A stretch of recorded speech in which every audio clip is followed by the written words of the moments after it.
नमस्कार, मैं मेघा राजपूत, आप देख रहे हैं टेक न्यूज़। जैसा कि आपको बता दें, अभी 2 दिन पहले हाल ही में डॉक्टर डे मनाया गया है।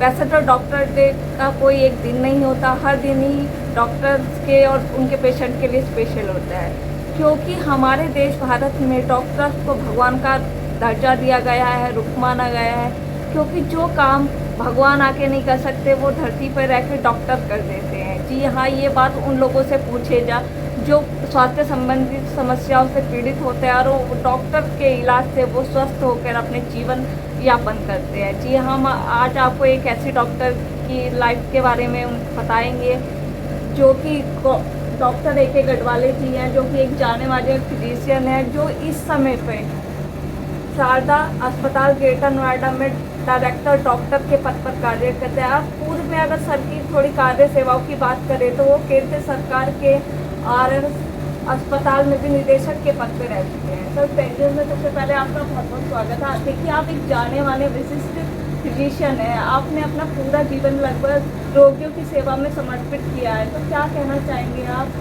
डॉक्टर डे के उपलक्ष्य में जो लोग पीड़ित हैं स्वास्थ्य समस्या होती है उनको क्या मैसेज स्पेशल देना चाहेंगे? क्योंकि आज हम अपने चारों तरफ देख सकते हैं बहुत ज़्यादा पोल्यूशन है, लाइफस्टाइल बहुत ख़राब होती है, तो बहुत सारी प्रॉब्लम हमें नेचुरली भी आ रही है, तो उस पर आप क्या बिल्कुल आपने सही कहा बेटा। डॉक्टर्स डे कोई अकेला कोई दिन नहीं होता, बल्कि डॉक्टर बिपिन चंद्र राय के नाम से हमने भारत में रखा है डॉक्टर डे, क्योंकि उनका जन्म और मृत्यु इसी दिन हुआ था। और ये वेस्ट बंगाल के सेकंड चीफ मिनिस्टर थे और उन्होंने रोगियों के लिए, गरीब जनता के लिए, स्त्रियों के लिए, कैंसर के लिए उस समय बहुत अच्छा काम किया। और जब सेकंड वर्ल्ड वॉर चल रहा था तब मेडिकल एजुकेशन सफ़र ना हो, इसलिए उन्होंने सेपरेट सेट बना के डॉक्टर लोगों के लिए एजुकेशन चालू कर दिया था। तो इसलिए भारत सरकार ने उनको भारत रत्न भी उपाधि दी गई है 1961 में, और उसी के उपलक्ष्य समय में हमने डॉक्टर डे सेलिब्रेट कर दिया। अब रही बात कि भाई अभी ये जो एनवायरनमेंट चल रहा है, जो परिस्थिति चल रही है, जो सिचुएशन चल रही है हमारी, तो सभी लोग को टेंशन चलता है, बीमारियां चलती है, कोई वायरल इन्फेक्शन चलता है, किसी को डायबिटीज चलता है। ये सब चीज़ों के लिए डॉक्टर लोगों के पास क्या ऐसा उपाय है जिसकी वजह से हम उनको थोड़ा बहुत समाधान कर सकते हैं। इस बारे में जो आपने सवाल कहा है, तो मैं ये कहना चाहूँगा कि अपनी जो जीवन शैली है, जिसको हम लोग लाइफस्टाइल बोलते हैं, लाइफस्टाइल मॉडिफिकेशन करनी चाहिए। अब लाइफस्टाइल मॉडिफिकेशन आप कैसे करोगे?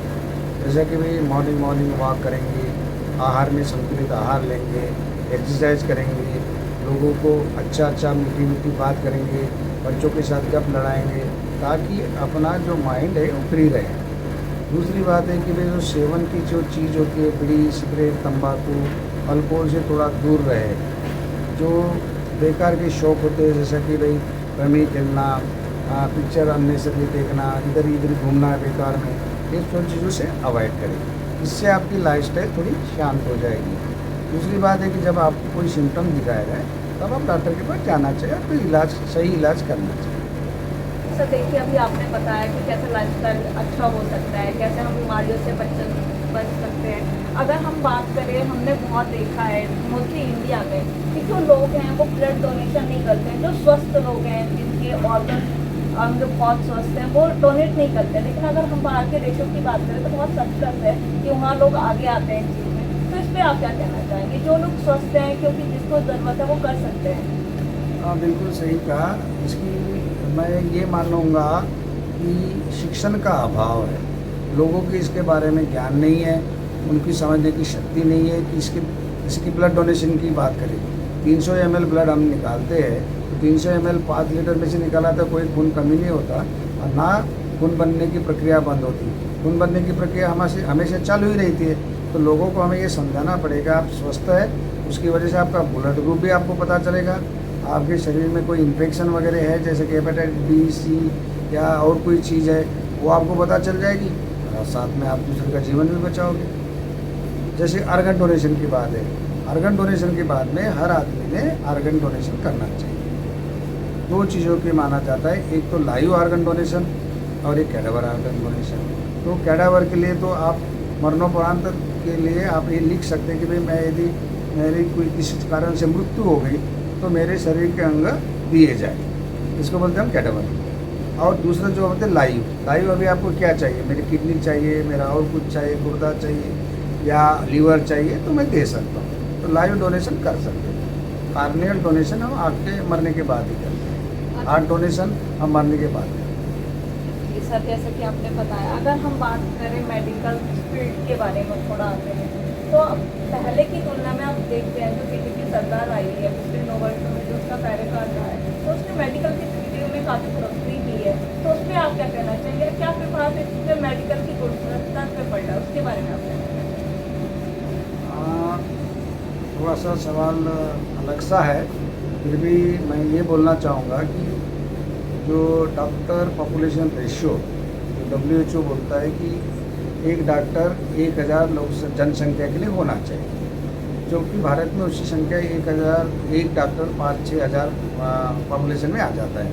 तो इसी वजह से भारत सरकार ने नई नीति अपनाई है। उन्होंने हर डिस्ट्रिक्ट में मेडिकल कॉलेज खोलने का वादा किया है और कार्यक्रम भी चल रहा है। दूसरी बात, दूसरे जो डॉक्टर्स हैं जैसे कि होम्योपैथी के आयुर्वेदिक के, इनको भी मेन धारा में, मुख्य धारा में शामिल करना है, उनको भी मेडिकल नॉलेज का ज्ञान देना है।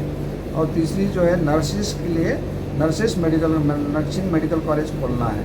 और ये बताया गया कि आजकल नर्सिंग स्कूल बहुत कम है, तो उनको मेडिकल कॉलेज के बराबर करना है। तो उससे क्या होगा, नर्सिस की भी पूर्ति हमें हो जाएगी। तो ये बहुत अच्छा उद्देश्य है गवर्नमेंट का, बट उसको साध्य करने में काफ़ी टाइम लगेगा। देखिए सर, हमारा भारत देश एक सपना देख रहा है, स्वस्थ भारत का सपना। तो इस सपने के बारे में आप क्या कहना चाहेंगे? जो शारदा अस्पताल है ग्रेटर नोएडा का, वो किस तरह से सहयोग कर रहा है स्वच्छ भारत के सपने पूरा करने में? क्या योगदान आपका विशेष चल रहा है आपके हॉस्पिटल में, क्या कहना चाहिए? बिल्कुल सही कहा। एक भारत स्वस्थ भारत, एक भारत स्वच्छ भारत जो स्लोगन दिए बिल्कुल सही दिए हैं। और जब तक एक भावना नहीं आती अपने मन में, हम लोग कोई चीज़ को कंट्रीब्यूशन नहीं करते।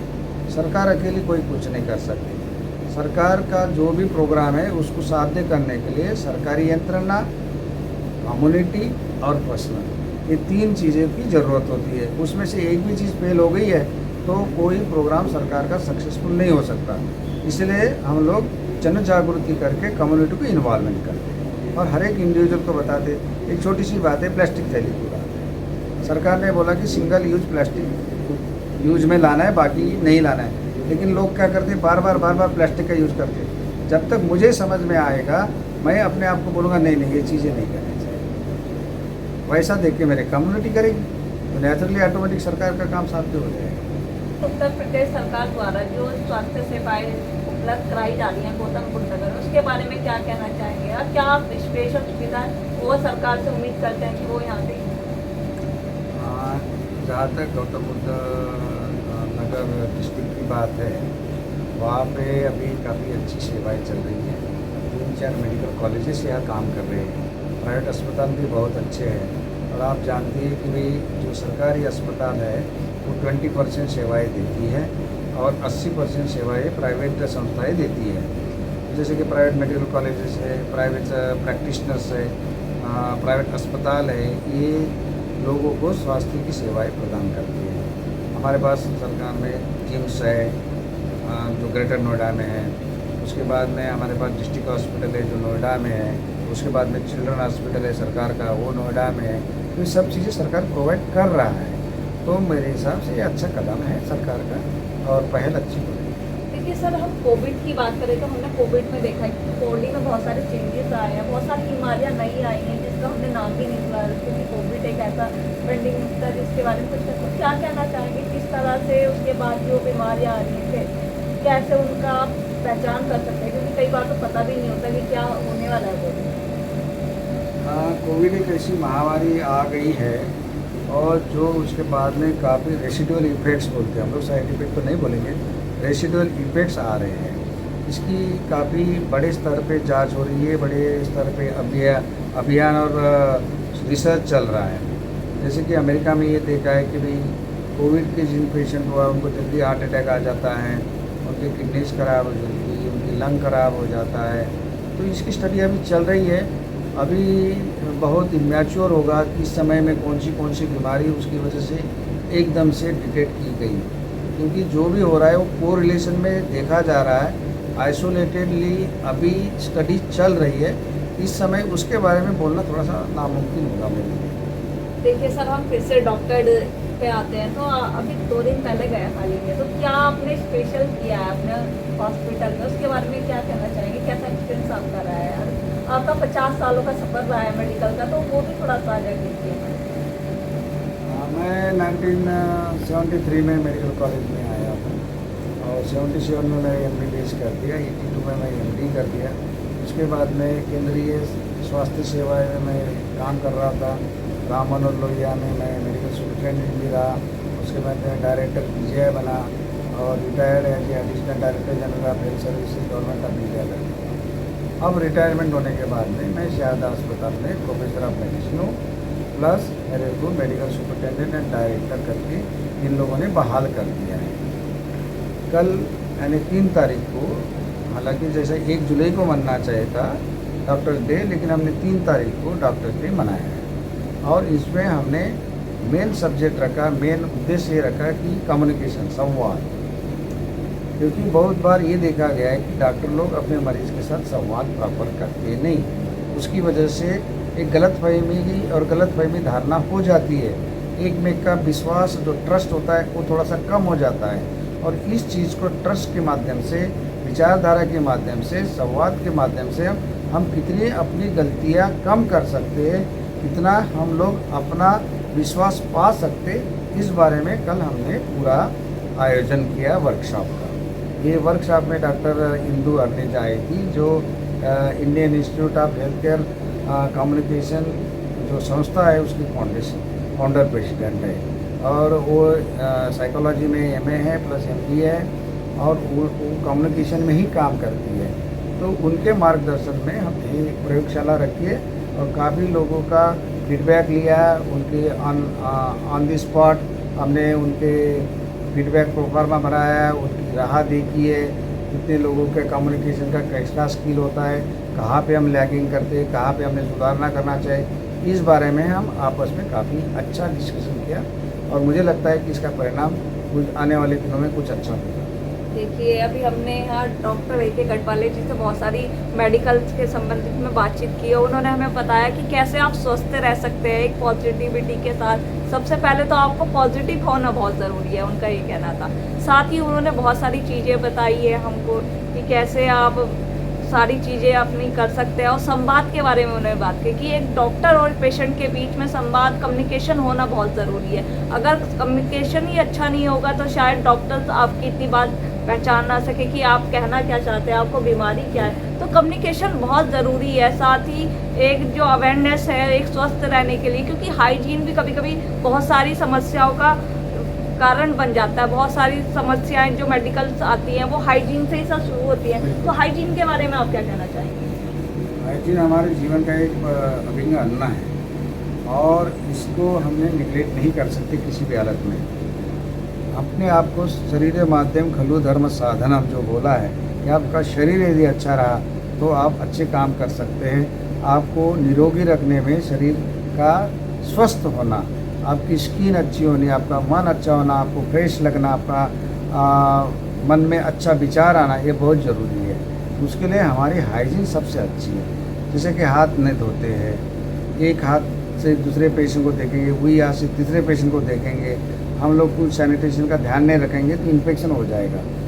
दूसरी बात, उसकी बीमारी हमें भी आ सकती है एज ए डॉक्टर। और तीसरी बात है कि हम बीमारी का कारण एक में को दे सकते हैं। तो ये चीज़ों के लिए हमें हाइजीन होना बहुत ज़रूरी है। हाइजीन से हमें वाटर बॉर्न डिसीजेज हम लोग अवॉइड करते हैं, स्किन बॉर्न डिसीजेज अवॉइड करते हैं और कॉन्टैक्ट डिसीजेज होते हैं वो भी अवॉइड करते हैं। तो हाइजीन होना बहुत ज़रूरी है हमारा। सर, सबसे पहले आपका बहुत बहुत धन्यवाद कि आपने हमारे दर्शकों के साथ ही जानकारी शेयर की। मैं उम्मीद करती हूँ कि उनके फ़ायदे भी होगी और वो इसको अप्लाई करेंगे और स्वस्थ रहेंगे। सर, टाइम से बात करने के लिए बहुत धन्यवाद। थैंक यू, बहुत बहुत धन्यवाद।